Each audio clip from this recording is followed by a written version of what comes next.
अस्सलामुअलैकुम जी नाजरीन और स्टूडेंट्स, कैसे हैं सब लोग।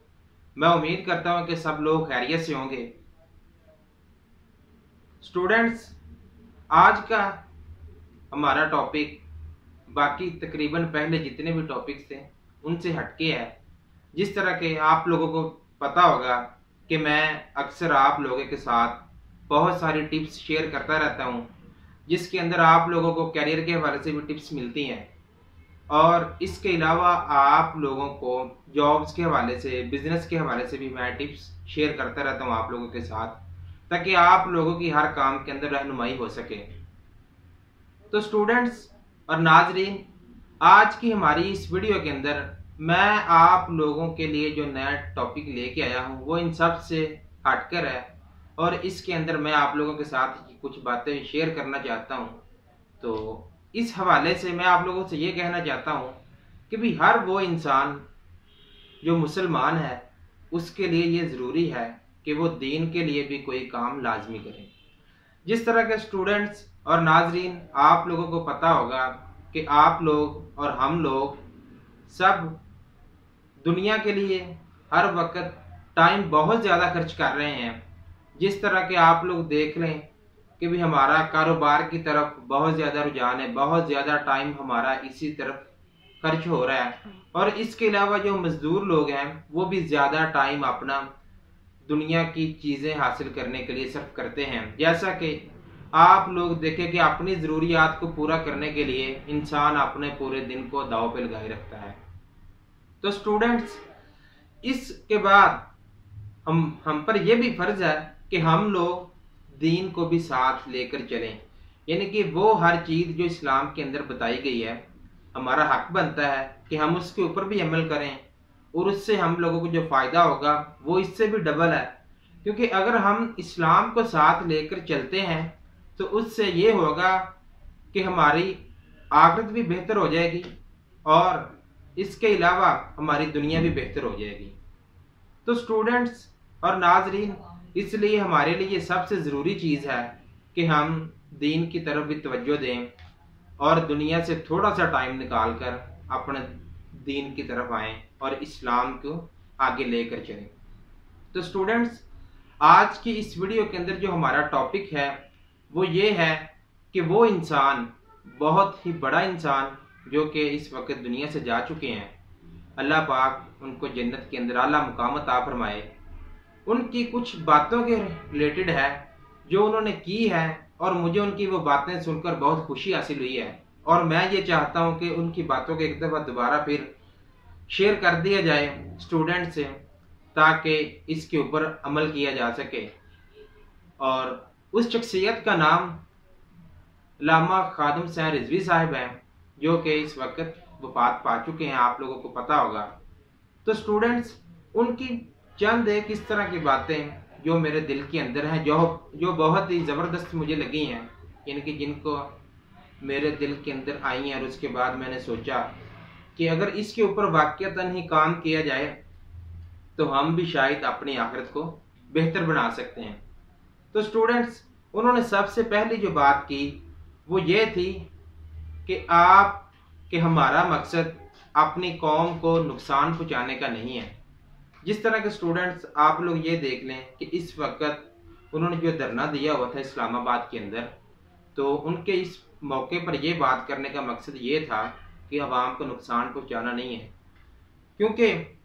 आप उनकी बात करने के पीछे मेन वजह ये थी कि भी हम लोग किसी को भी नुकसान नहीं पहुंचाना चाहते। जिस तरह के भी हम रोड को नुकसान नहीं देंगे, जो ट्रांसपोर्ट चल रही है उसको नुकसान नहीं देंगे, साइडों पे जो दुकानें हैं उनको हम लोग नुकसान नहीं देंगे और गवर्नमेंट को भी हम लोग नुकसान नहीं देंगे। हमारा सिर्फ और सिर्फ एक मुतालबा है कि आप लोग हमारे इस बात को सामने रखें कि ये जो फ्रांस का सफ़ीर इधर आया हुआ है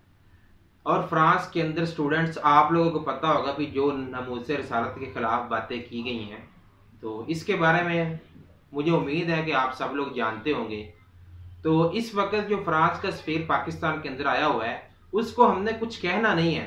या हम उसको जलाना नहीं चाहते, बल्कि हमारी सिर्फ यही गवर्नमेंट से गुजारिश है कि उसको वापसी भेज दिया जाए, उसको यहाँ पर रुकना मत दिया जाए। तो स्टूडेंट्स, ये उनकी बात बहुत ही अच्छी है, क्योंकि आप लोग ये बात एक जहन में रखें कि भी हर वो काम जिसके अंदर आप लोग जाकर नहीं लड़ सकते, लेकिन आप लोग किसी ना किसी तरीके से जरूर लड़ सकते हैं। जिस तरह के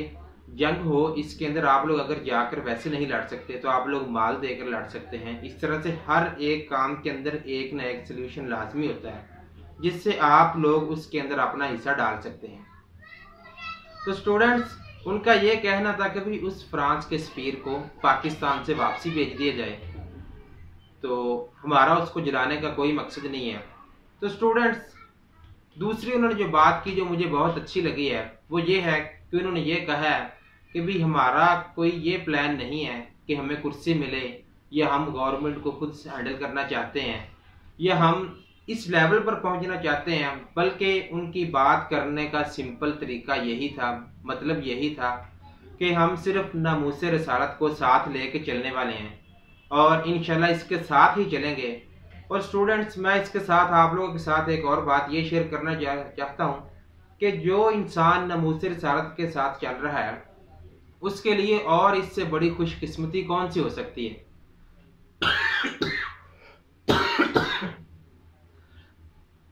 दुनिया का सबसे अच्छा काम यही है कि आप लोग नामूसे रिसालत को साथ लेके चलें। इससे आप लोगों को जो फायदा होगा वो आप लोगों को किसी और चीज से नहीं होगा। स्टूडेंट्स, आप लोग दुनिया को जितना भी कमा लेंगे, कुर्सी जो भी आप लोगों के हाथ में आ जाएगी, या आप लोगों के पास जितना भी पैसा जो भी आ जाएगा, लेकिन उसके बावजूद अगर आप लोगों के पास इस्लाम नहीं है, या इस्लाम है उसके बाद उसके ऊपर अमल नहीं है, तो फिर आप लोगों को उसका कोई फायदा नहीं है। तो स्टूडेंट्स, इस हवाले से अगर देखा जाए तो उनकी ये बात भी बिल्कुल ठीक है कि हमें कुर्सी की कोई ज़रूरत नहीं है, ना ही हमें हुकूमत की ज़रूरत है, और ना ही हम ये चाहते हैं कि भाई गवर्नमेंट को हम खुद हैंडल करें। बल्कि उनके बात करने का मतलब सिर्फ यही है कि नामूसे रिसालत को हम साथ लेके चलें। क्योंकि इस वक्त आप लोग अगर ये देखें कि पाकिस्तान के अंदर फ्रांस की बहुत सारी आइटम सेल हो रही हैं, बहुत सारी चीज़ें इधर प्रोडक्ट सेल हो रही हैं, ब्रांड इधर चल रहे हैं, तो हम इससे लड़ने के लिए ये तो कर सकते हैं कि भी उन ब्रांड को खुद इस्तेमाल करना छोड़ दें, जिससे ये है कि भी हमारे मुल्क के अंदर से फ्रांस का नाम खत्म हो सकता है, हमारी कंट्री के अंदर से। तो स्टूडेंट्स, ये काम भी एक लड़ाई की जंग की समझ लें, क्योंकि वो काम जिसके अंदर आप लोग जाकर कुछ नहीं कर सकते, जिस तरह के अभी फ्रांस के अंदर जो इन्होंने बातें की, अभी हम वहां पर पहुंचकर तो कुछ भी नहीं कर सकते, लेकिन हम उनकी ब्रांड्स को बंद कर सकते हैं, अपने ऊपर लागू करने से रोक सकते हैं। तो यही उनका मुतालबा गवर्नमेंट के साथ था कि आप लोग ये जो उनसे उनके ब्रांड्स पाकिस्तान के अंदर आ रहे हैं उनके ऊपर बैन लगा दें कि वो पाकिस्तान के अंदर ना आए। और दूसरी बात उनकी ये थी कि भी आप लोग जो फ्रांस का इधर सफीर है उसको यहाँ से वापसी भेजें, उसको यहाँ पर रुकने मत दें। और स्टूडेंट्स, तीसरी बात जो उन्होंने की वो ये थी कि भी मुसलमान, जो भी सच्चा मुसलमान है, उसके बच्चे और वो खुद हर वक्त नबी पाक सल्लल्लाहु अलैहि वसल्लम के ऊपर अपनी जान को छिड़कने के लिए हाजिर है। यानी कि किसी वक्त कोई भी मौका आए तो वो अपनी जान देने से गुरेज नहीं करेगा, और इंशाल्लाह इसी तरह से ही होगा,